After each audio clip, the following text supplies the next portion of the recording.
Hello students, সকলোকে পুনৰবাৰ স্বাগতম জনাইছো ক্লাছ 12 ৰ এটা নতুন ভিডিঅ'ৰ সৈতে। আমি পঢ়ি আছিলো ক্লাছ 12 ৰ চেপ্টাৰ 10 ৱেভ অপটিক্স আৰু সেই ৱেভ অপটিক্সৰে এটা নতুন টপিকৰ সৈতে আজি ক্লাছটোলৈ সকলোকে স্বাগতম জনাইছো। আজি আমি পঢ়িম reflection on the basis of wave theory of light. লাইটক আমি ওয়েভ বুলি কনসিডার কৰি লৈ যেটো ৰিফ্লেকশন ফেনোমেনা আছে লাইটৰ সেই ৰিফ্লেকশন ফেনোমেনাটো আমি ডিসকাস কৰিম। লাস্ট ক্লাছত আমি হাইজেন্স প্ৰিন্সিপলটো ডিসকাস কৰিছো। সো এই যে ৰিফ্লেকশন আমি পঢ়িব যাম সেই ৰিফ্লেকশন ওয়েভ থিওৰি অফ লাইটৰ যেতিয়া পঢ়িব যাম তেতিয়া আমি হাইজেন্স প্ৰিন্সিপলৰ কেইটামান পইণ্ট আমি মনত ৰখাটো বহুত জৰুৰী। তো ফাৰ্স্ট পইণ্ট আমি এনেকুৱা ধৰণৰ কথা এটা কৈছিলো যে কি এটা কথা কৈছিলো যে কি rays বিলাক সদায় perpendicular to the wave front হয়। সো এনেকুৱা ধৰণে যদি মই কিছুমান rays draw কৰো তেন্তে wave front বিলাক কি হ'ব কিছুমান plane wave front হ'ব এনেকুৱা ধৰণে কিছুমান plane থাকিব এনেকুৱা ধৰণে কিছুমান কি থাকিব plane থাকিব ঠিক আছে। তো এই rays বিলাক সদায় wave frontৰ কি হয় perpendicular হয়। এই দুটা পইণ্ট মনত ৰাখিবলগীয়া পইণ্ট। সেকেন্ড মনত ৰাখিবলগীয়া পইণ্টটো হৈছে এটা wave front আমি draw কৰিলো দেন নেক্সট এটা wave front আমি কেনেকৈ পাম। Suppose it is our কি হল এটা ওয়েভ ফ্রন্ট এটা প্লেন ওয়েভ ফ্রন্ট যেটা হাইজেন্স প্রিন্সিপলে কি কৈছে যে এই প্লেন ওয়েভ ফ্ৰন্টৰ ওপৰত থকা প্ৰতিটো পইণ্টে এই প্লেন ওয়েভ ফ্ৰন্টৰ ওপৰত থকা প্ৰতিটো পইণ্টে কি হিচাপে কাম কৰিব নিউ সোৰ্স অফ ডিস্টাৰবেন্স হিচাপে কাম কৰিব। এইবিলাকক আমি সেকেন্ডারি ওয়েভলেটস বুলি কওঁ। নিউ সোর্স অফ ডিস্টারবেন্স বা নিউ সোর্স অফ ওয়েভ বা নিউ সোর্স অফ লাইট হিচাপে কাম কৰিব। আৰু এই যিবিলাক সেকেন্ডাৰি ওয়েভলেটস এই সেকেন্ডাৰি ওয়েভলেটস বিলাকে ওয়েভটোৰ যিটো স্পীড হ'ব সেই স্পীডটোতে ট্ৰেভেল কৰিব। ধৰি ললো v2 হৈছে আমাৰ ওয়েভৰ স্পীড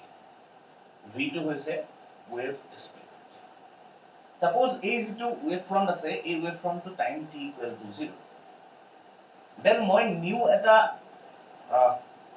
ওয়েভ ফ্ৰন্ট ড্ৰ কৰিব লাগে সেই ওয়েভ ফ্ৰন্টটো মই ড্ৰ কৰিম আফটাৰ টাইম t। সো এই যেটো নিউ ডিস্টাৰবেন্স পালো এই নিউ ডিস্টাৰবেন্সটো ওয়েভৰ স্পীডত কাম কৰিব। তো এই যেটো নিউ সোৰ্স এই নিউ সোৰ্সটো কিছুমান এনেকুৱা ধৰণে কিছুমান কি কৰিব স্ফেৰিকেল এটা পইণ্ট সোৰ্স কিছুমান স্ফেৰিকেল ওয়েভ ফ্ৰন্ট কিছুমান কি কৰিব ইউ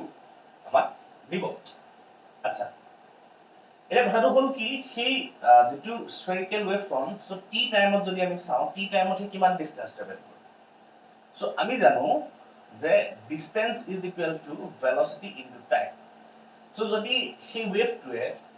v স্পিডত যদি ট্ৰেভেল কৰে দেন t টাইমত কিমান ডিসটেন্স ট্ৰেভেল কৰিব v = vt ডিসটেন্স এটা ট্ৰেভেল কৰিব। দ্যাট মিন্স আমাৰ এই যেটো নিউ যেটো সোৰ্স হ'ব সেই সোৰ্সটোৱে কি কৰিব t টাইমত vt v = vt ডিসটেন্স এটা ট্ৰেভেল কৰিব। সো এফালে vt ডিসটেন্স এটা ট্ৰেভেল কৰিব এনেকুৱা ধৰণে ঠিক আছে। বেকওয়াৰ্ড ওয়েভ ফ্ৰন্ট আমি ব্যৱহাৰ নকৰোঁ। ঠিক এইদৰে এই সোৰ্সটো কি কৰিব এটা vt ডিসটেন্স এটা ট্ৰেভেল কৰিব। এই সোৰ্সটো তেনেকৈ কি কৰিব vt ডিসটেন্স এটা ট্ৰেভেল কৰিব। কিন্তু আমি এটা কাৰ্ভ ড্ৰ কৰিম যাৰ ৰেডিয়াসটো কি vt আৰু সেইটো কেনি ড্ৰ কৰিছো ইন ফৰৱাৰ্ড ডাইৰেকশন। এতিয়া আমি কি কৰিব লাগিব নিউ ওয়েভ ফ্ৰন্ট পাব কাৰণে কি কৰিব লাগিব এইবিলাকক লৈ মই এখন টেনজেনশিয়াল সাৰফেস ড্ৰ কৰিব লাগিব। এই টেনজেনশিয়াল সারফেসখনে কি দিব মোক নিউ ওয়েভ ফ্রন্ট। এই টেনজেনশিয়াল সারফেসখনে মোক কি দিব new wave front at time t। এটো টাইম t = 0 এটা ওয়েভ ফ্রন্ট আছে plane wave front then after time t আমি এটা নিউ ওয়েভ ফ্রন্ট পাম ঠিক আছে। আৰু সেই নিউ ওয়েভ ফ্ৰন্ট আমি এনেকুৱা ধৰণে ড্ৰ কৰিব পাৰো। এই বস্তু দুটাই আমাৰ ইয়াতে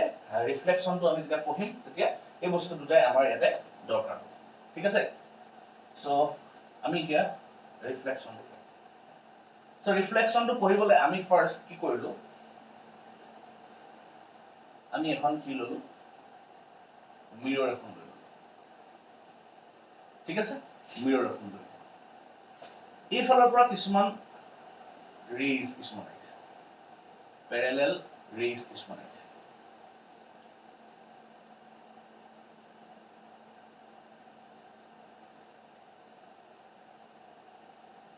মই এটা দুডাল ৰে ড্ৰ কৰিছো আৰু এই ৰে দুডাল কি প্যাৰেলাল এটা কথাটো হল কি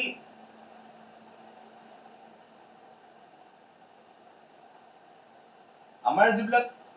এতিয়া এই ৰে দুডালৰ কাৰণে মই কি ড্ৰ কৰিব লাগিব এই ৰে দুডাল হৈছে দুডাল প্যাৰেলাল ৰে আৰু এই ৰে দুডালৰ কাৰণে মই কি ড্ৰ কৰিব লাগিব এটা ৱেভ ফ্ৰন্ট ড্ৰ কৰিব লাগিব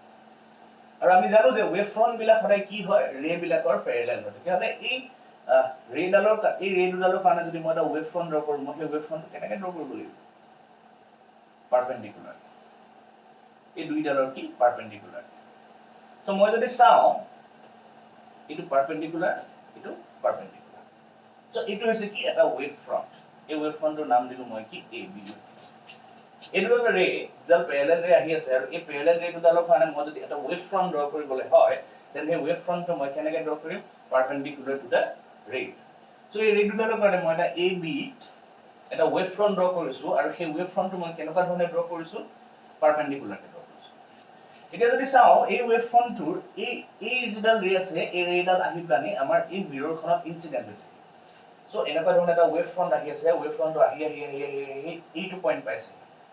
আৰু এইটো পইণ্টত আমি কি দেখিছো একেবাৰে তলৰ যিডাল ৰে আছে সেই তলৰ ৰেডালে আহি প্লানি কি হৈছে মিৰৰখনত ইনসিডেন্ট হৈছে সো এই যিটো এ বি যিটো ৱেভ ফ্ৰন্ট আছে এই ৱেভ ফ্ৰন্টটোক আমি কম incident wave front আমি কি বুলি কম incident wave front ঠিক আছে এতিয়া কথা হল কি এতিয়া মই সেকেন্ড যেটো wave front আছে মই সেকেন্ড এটা wave front মই ড্ৰ কৰিব লাগে তো এই সেকেন্ড wave front টো মই যে কেনেকুৱা ধৰণে ড্ৰ কৰিম সেইটো চাব লাগে এতিয়া সেকেন্ড wave front টো ড্ৰ কৰিবৰ কাৰণে মই ধৰি ললো যে এই যেটো মিডিয়াম আছে এই মিডিয়ামটোত সাপোজ আমাৰ লাইটৰ স্পীডটো বা ওয়েভৰ স্পীডটো মই v বুলি ধৰিলো আৰু ধৰি ললো t টাইমত এই যিডাল ৰে আছে এই ৰেডাল গৈ প্লানি এই পইণ্টটো পাইগে এটো c পইণ্ট বুলি ধৰিলো এই t টাইমত গৈ এই b পইণ্টটো গৈ কত পাইগে গৈ c পাইগে that means distance traveling time t with speed v is vt v স্পিডত গলে t টাইমত কিমান ডিসটেন্স ট্রাভেল কৰিব vt ডিসটেন্স ট্ৰাভেল কৰিব and bc ইকুৱেল টু মই ধৰি ললো কি vt সো সেকেন্ড যেটো ৱেভ ফ্ৰন্ট মই ড্ৰ কৰিম সেই ৱেভ ফ্ৰন্টটো মই কেনেকৈ ড্ৰ কৰিম চাব লাগিব এইটো এটা মোৰ ৱেভ ফ্ৰন্ট হয় এই ৱেভ ফ্ৰন্টৰ ওপৰত থকা প্ৰতিটো পইণ্টে কি হিচাপে কাম কৰিব এটা নিউ সোৰ্স অফ ডিস্টাৰবেন্স হিচাপে কাম কৰিব হয়নে সো মই কি কৰিলো এই বিৰ পৰা এই পইণ্টত মই এটা কি কৰিলো কাৰ্ভ ড্ৰ কৰিলো এনেকুৱা হল মই এনেকুৱা ধৰণে এটা কি কৰিলো কাৰ্ভ ড্ৰ কৰিলো যাৰ ৰেডিয়াসটো হৈছে কিমান vt কাৰণ t টাইমত হি vt ডিসটেন্স ট্ৰাভেল কৰিব আৰু এই bc ইকুৱেল টু কিমান হ'ব vt হ'ব বুজি পাইছনে কথাটো ঠিক সেইদৰে এই যেটো a পইণ্টত যেটো নিউ সোৰ্স হ'ব সেই নিউ সোৰ্সটো কি কৰিব এই সেম ডিসটেন্স এটা vt ডিসটেন্স এটা কি কৰিব ট্ৰাভেল কৰিব এটা নিউ সেম ডিসটেন্স vt এটা ট্ৰাভেল কৰিব তো ইয়াৰ কাৰণে মই এনেকুৱা ধৰণে এটা কাৰ্ভ ড্ৰ কৰিম হল মই এনেকুৱা ধৰণে এটা কাৰ্ভ ইয়াৰ কাৰণে ড্ৰ কৰিম আমাৰ যেটো ইনসিডেন্ট ৱেভ ফ্ৰন্ট ab আছিল সেই ইনসিডেন্ট ৱেভ ফ্ৰন্ট ab ওপৰত থকা প্ৰতিটো পইণ্টে এটা নিউ সোৰ্স হিচাপে কাম কৰিব আৰু যদি নিউ সোৰ্স হিচাপে কাম কৰে মই ধৰি ললো কি যে আফটাৰ টাইম t যদি v স্পিডত যায় তেতিয়াহলে ৱেভটোৱে কিমান ডিসটেন্স ট্ৰাভেল কৰিব vt ডিসটেন্স ট্ৰাভেল কৰিব আৰু মই ধৰি ললো যে এই b পইণ্টত থকা যেটো নিউ সোৰ্স এই নিউ সোৰ্সটোৱে bc equal to vt distance এটা ট্ৰাভেল কৰিব তেতিয়াহলে এই পইণ্টত থকা যেটো নিউ সোৰ্স আছে সেই সোৰ্সটো এফালে গুচি যাব নোৱাৰে কাৰণ এখন মিৰৰ হয় তেতিয়াহলে হি এফালে ৰিফ্লেক্ট হ'ব সো যদি ৰিফ্লেক্ট হওঁতে হি কিমান ডিসটেন্স এটা ট্ৰাভেল কৰিব সেম ডিসটেন্স vt ট্ৰাভেল কৰিব সেম ডিসটেন্স vt ট্ৰাভেল তেতিয়াহলে মই যেটো নিউ যেটো ৱেভ ফ্ৰন্ট পাম সেই নিউ ৱেভ ফ্ৰন্টটো কেনেকৈ পাম মই এই ইয়াত মই কি কৰিব লাগিব এই দুটা লগ লগাই মই যদি এডাল এনেকুৱা ধৰণে টেনজেন্ট ড্ৰ কৰিব পাৰো এই টেনজেন্টডালে মোক কি দিব এটা নিউ ৱেভ ফ্ৰন্ট আৰু এই নিউ ৱেভ ফ্ৰন্টৰ নাম দিলো মই কি c তেতিয়াহলে এই নিউ ৱেভ ফ্ৰন্টৰ কাৰণে যদি মই ৰেজ কিছুমান ড্ৰ কৰিব লগা হয় মই সেই ৰেজ বিলাক কেনেকৈ ড্ৰ কৰিম এই ৱেভ ফ্ৰন্টৰ পাৰপেন্ডিকুলাৰকে ড্ৰ কৰিম সো মই এডাল ৰে ড্ৰ কৰিলো এই ৰেডাল ইয়াত আহি এফালে ৰিফ্লেক্ট হ'ব আৰু সেই ৰেডাল এই ৱেভ ফ্ৰণ্টটোৰ পাৰপেণ্ডিকুলাৰকে যাব আৰু এই ৱেভ ফ্ৰণ্টটোৰ কেনেকে যাব পাৰপেণ্ডিকুলাৰকে সো এই ৰে গিডাল এনেকুৱা ধৰণে ৰিফ্লেক্ট হয় আচ্ছা এটা কথাটো হল কি এটা wave front AB wave front এটা আহিছিলে এনেকুৱা ধৰণে ইয়াত ইনসিডেন্ট হ'ল আৰু এই সিডি যেটো ৱেভ ফ্ৰণ্ট আছে সেই ৱেভ ফ্ৰণ্টটো কি হৈ গ'ল ৰিফ্লেক্ট হ'ল সো সিডি যেটো ৱেভ ফ্ৰণ্ট আছে সেই ৱেভ ফ্ৰণ্টটোক আমি কম ৰিফ্লেক্টেড ৱেভ ফ্ৰণ্ট এই ৱেভ ফ্ৰণ্টটোক আমি নাম দিম কি ৰিফ্লেক্টেড ৱেভ ফ্ৰণ্ট ঠিক আছে সো এবি এটা ৱেভ ফ্ৰণ্ট আহিছিলে সেই ৱেভ ফ্ৰণ্টটো ইনসিডেন্ট হৈছিলে ঠিক আছে আৰু ইনসিডেন্ট হৈ এটা সিডি ৱেভ ফ্ৰণ্ট এটা এফালে ওলাই গৈছে ৰিফ্লেক্ট হ'ল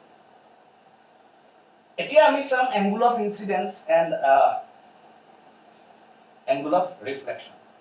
so angle of incidence আমি সদায় জানো কি angle of incidence তো হৈছে কি যে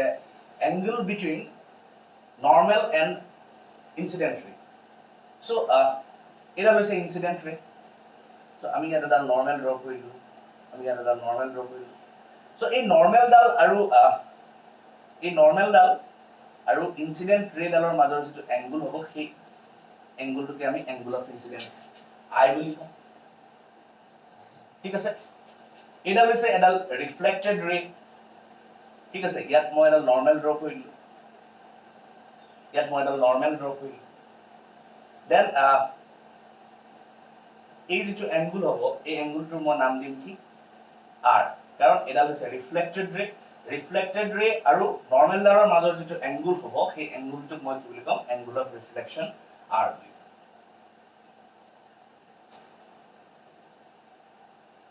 আচ্ছা এতিয়া মই যদি চাও এই যেটো গুটে এংগলটো আছে এই গুটে এংগলটো হৈছে এটা 90 ডিগ্ৰী এংগল মানে এই ৰে ডালে ৱেভ ফ্ৰণ্ট এবি লগত কৰা এংগলটো কিমান হ'ব 90 ডিগ্ৰী এংগল তেতিয়াহলে এই বাকি যেটো এংগল আছে এটা হৈছে ৰে এটো হৈছে আমাৰ ৱেভ ফ্ৰণ্ট আৰু এটা হৈছে কি আমাৰ নৰমাল আচ্ছা এই এংগলটো হৈছে আই এটা হৈছে আমাৰ ইনসিডেন্ট ৰে ডাল এটো হৈছে আমাৰ ৱেভ ফ্ৰণ্ট এবি আৰু এটা হৈছে নৰমাল আচ্ছা এই নৰমাল ডাল আৰু ইনসিডেন্ট ৰে ডালৰ মাজৰ এংগলটো হৈছে আই তেতিয়াহলে এই গুটেই এংগলটো আকৌ 90 ডিগ্ৰী তেতিয়াহলে এই পাৰ্টটো কিমান হ'ব 90 ডিগ্ৰী মাইনাস আই আচ্ছা এতিয়া এই আকৌ গুটেই এংগলটো কিমান হ'ব 90 ডিগ্ৰী হয় আচ্ছা এই গুটেই এংগলটো যদি 90 ডিগ্ৰী হয় তেতিয়াহলে এই ৱেভ ফ্ৰণ্ট আৰু এই আমাৰ যিখন মিৰৰ আছে এই মিৰৰখনৰ মাজৰ এংগলটো কিমান হ'ব লাগিব আই হ'ব লাগিব তেতিয়া 90 ডিগ্ৰী মাইনাস আই প্লাস আই এই গুটেই এংগলটো কিমান হ'ব 90 ডিগ্ৰী হ'ব বুজি পাইছেনে বাৰু এই যে ইনসিডেন্ট ৰে আছে এই ইনসিডেন্ট ৰে আৰু নৰমাল ডালৰ মাজৰ এংগলটো হৈছে আই আৰু তেতিয়া হলে এই ইনসিডেন্ট ৰে আৰু এই ৱেভ ফ্ৰণ্টৰ মাজৰ এংগলটো 90 ডিগ্ৰী তেতিয়া হলে এই নৰমাল ডাল আৰু এই ৱেভ ফ্ৰণ্টৰ মাজৰ এংগলটো 90 মাইনাস আই এন্ড আমি যদি চাও এই প্লেনখন আৰু এই নৰমাল ডালৰ মাজৰ এংগলটো হ'ব 90 ডিগ্ৰী তেতিয়া হলে এই এংগলটো 90 আই হ'ব লাগিব তেতিয়া হে এই গুটেই এংগলটো কিমান হ'ব 90 ডিগ্ৰী সো এই যেটো প্লেনখনৰ লগত আমাৰ যিখন মিৰৰ আছে সেই মিৰৰখনৰ লগত ইনসিডেন্ট ৱেভ ফ্ৰণ্টটোৱে যেটো এংগল কৰিছে সেই এংগলটোক আমি কি বুলি কলো আই বুলি ক'ব পাৰো এই এংগলটোক আই বুলি ক'ব পাৰো similarly reflected wave front C এই ৰিফ্লেক্টেড ৱেভ ফ্ৰণ্ট সি টোৱে reflected wave front C D এ এই প্লেনখনৰ লগত যেটো এংগল কৰিছে সেই এংগলটোক আমি এংগল অফ ৰিফ্লেকচন বুলি ক'ব পাৰো r বুলি ক'ব পাৰো ঠিক একে ধৰণে মই উলিয়াব পাৰো সো আমি ইয়াতে আগতে পাইছিলো যে কি ইনসিডেন্ট ৰে আৰু নৰমালৰ মাজৰ এংগলটোক আমি কি বুলি কওঁ এংগল অফ ইনসিডেন্স বুলি কওঁ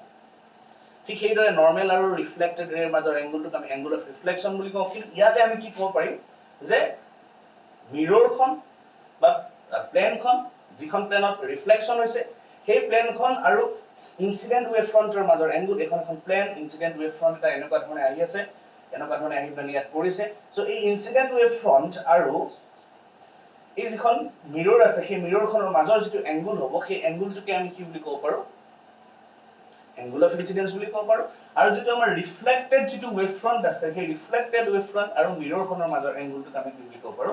এংগল অফ ৰিফ্লেকচন বুলি ক'ব পাৰো ওকে এতিয়া আমি ইয়াতে দুটা ট্ৰায়াঙ্গল পাম এটা ট্ৰায়াঙ্গল ABC and এটা ট্ৰায়াঙ্গল ABC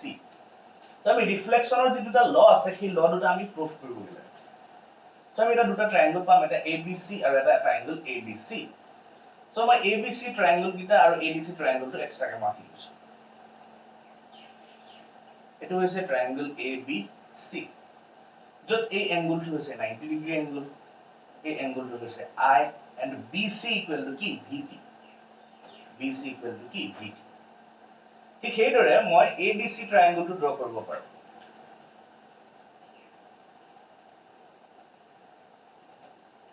মই ADC triangle to draw কৰিব পাৰো into D, into C, into A.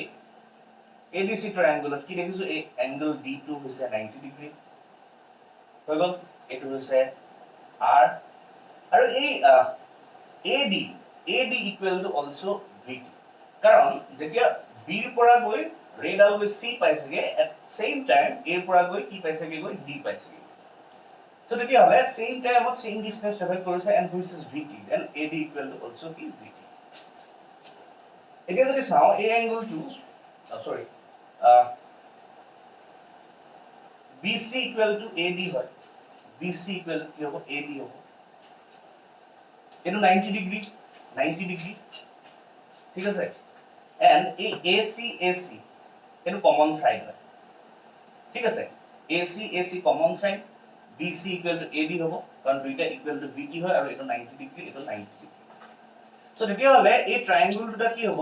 এই ট্রায়াঙ্গল দুটা আমি কি বুলি কব পাৰিম কংগ্ৰুয়েন্ট বুলি কব পাৰিম এই দুইটা ট্ৰায়াঙ্গল কি হ'ব congruent triangle ABC congruent to triangle ADC এই দুইটা ট্ৰায়াঙ্গল কি হ'ব কংগ্ৰুয়েন্ট হ'ব আৰু যদি কংগ্ৰুয়েন্ট হ'বলে হয় তেতিয়া হলে ইহঁতৰ কি হ'ব কৰেসপন্ডিং যিবিলাক সাইডস অফ এংগলস অফ এইবিলাক কি হ'ব ইকুৱেল দেন আমি যদি চাও এংগল BAC ইকুৱেল টু কি হ'ব angle BC then angle BAC is equal to angle BCA then angle BAC equal to angle BAC equal to I angle I and angle BCA equal to angle R that means আমি কি পালো angle of incidence is equal to angle of reflection R তেতিয়ালে আমাৰ যেটো ৰিফ্লেকশনৰ যেটো first ল আছে যে কি angle of incidence is equal to angle of reflection এই বস্তুটো আমি ইয়াতে প্রুফ কৰিব পাৰিছো যেতিয়া আমি ৰিফ্লেকশনটো on the basis of wave theory discuss কৰিছো তেতিয়া আমি কি দেখিছো আমাৰ যেটো ফার্স্ট ল আছে যে angle of incidence is equal to angle of reflection এই ফার্স্ট লটো আমি কি কৰিব পাৰিছো ধুনীয়াকৈ প্ৰুফ কৰিব পাৰিছো ঠিক আছে এৰখলকে এতিয়া আমাৰ যেটো সেকেন্ড লটো কি কৈছিলে যে incident ray normal আৰু ৰিফ্লেক্টেড ৰে একেখন প্লেনতে থাকে সেই বস্তুটো আমি প্ৰস্তুত কৰিব পাৰো এটো বুজি পাইছা বুলি ভাবিছো মই তো মহাই দিছো আমাক কি কৈছে যে ইনসিডেন্ট রে নরমাল আৰু ৰিফ্লেক্টেড ৰে এই গোটেইবিলাক কি হয় বুলি কৈছে ইনসিডেন্ট ৰে নৰমাল আৰু ৰিফ্লেক্টেড ৰে এটি একেখন প্লেনতে থাকে এটো বেলেগকে প্ৰুফ কৰিব লাগে একো নাই জাস্ট আমি কথা কিছুমান লিখিব লাগে এতিয়া মই যদি চাও আমাৰ যিখন প্লেন আছে মানে যত ৰিফ্লেক্ট হৈছে ৰিফ্লেক্টিং সাৰফেসখন কেনেকৈ আছে এনেকুৱা ধৰণে আছে মানে perpendicular to the plane of board এইখন আমাৰ যিখন মিৰৰ আছে বা reflecting surface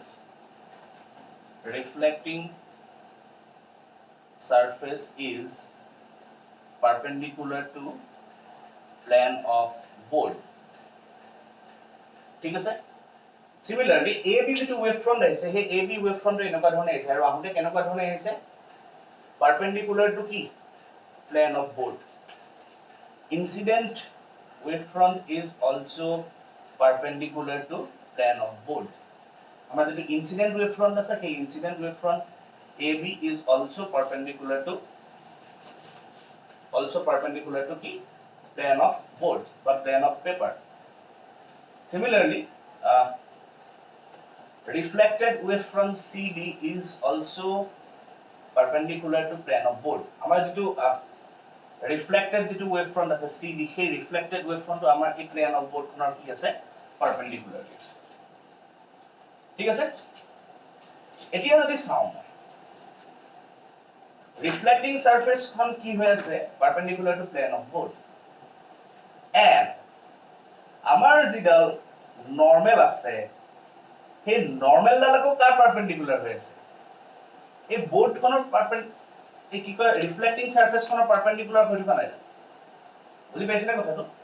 reflecting surface is perpendicular to plane of board এটো বুজি পালো তাৰ পাছত যদি চাও আমাৰ যেটা normal আছে এই normal ডালকো কি হৈ আছে